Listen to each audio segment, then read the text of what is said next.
Okay, this is my Tikka T3X in 7 Magnum. It's the Rough Tech model.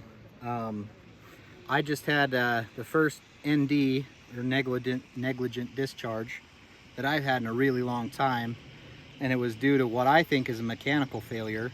I'm gonna definitely do some more research, but you can see on the back of the rifle here, that is showing that the hammer is back and it's ready to fire. So I'm going to show you that it's clear. There's no magazine in.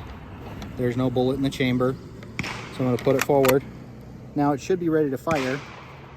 But before he does that, we want to preface that Jared was in the United States Marine Corps. He has handled guns since he was 8 years old. He's very trained in weapons safety. So holding a gun is not anything new for him at all. And we're at the range right now. So and we're at a gun range, so it's going to be loud, but go ahead. So I chambered around. I had the magazine in. I chambered around, and I had the rifle pointed downrange, and it was during live fire, so no one was downrange. And I reached up like this with my hand away from the trigger.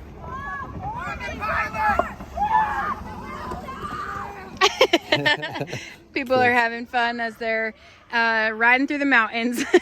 So I reached up and I put my thumb on. This is the safety. You can see the red dot. That means it's safe, or it's on ready to fire. So when you pull it back, that's safety. Well, I pulled it back and it fired. Do you hear that? Do it again where I can see the trigger. So he's putting it on safety. It fired a live round when he put the gun on safety.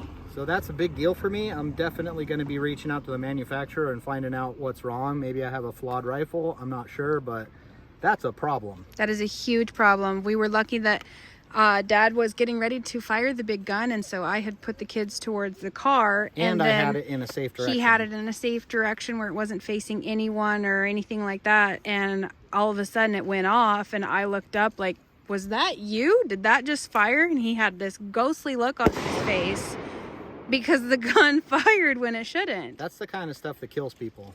And that's why having gun safety is so important, and we will be contacting the manufacturer because that's a big deal. Not only that, he has what is the top barrel thingy?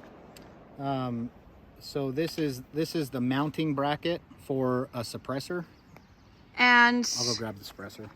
Not only, so he had put in the tax stamp to get this suppressor, and it has taken over a year for the suppressor to come because when you fire that gun, it is loud. So I bought this suppressor from Dead Air, and I have it registered and I have my tax stamp for it. But I got this to make my rifle more hearing safe. Right now I put the tip on for my smaller rifle. This is the tip that was on it, and you can see right there when the bullet came through, it hit the tip. Yeah, when the gun fired when it wasn't supposed to, it messed up the suppressor. That's not okay. These three here are supposed to be there. But this strike right here, that was the bullet that struck my front tip. So it ruined my front tip. Thankfully, I don't think it hit the suppressor, because this suppressor is like $1,200. Yeah, hopefully it didn't ruin the suppressor, just that end piece, but that's a pretty big deal. Gun safety is serious, guys.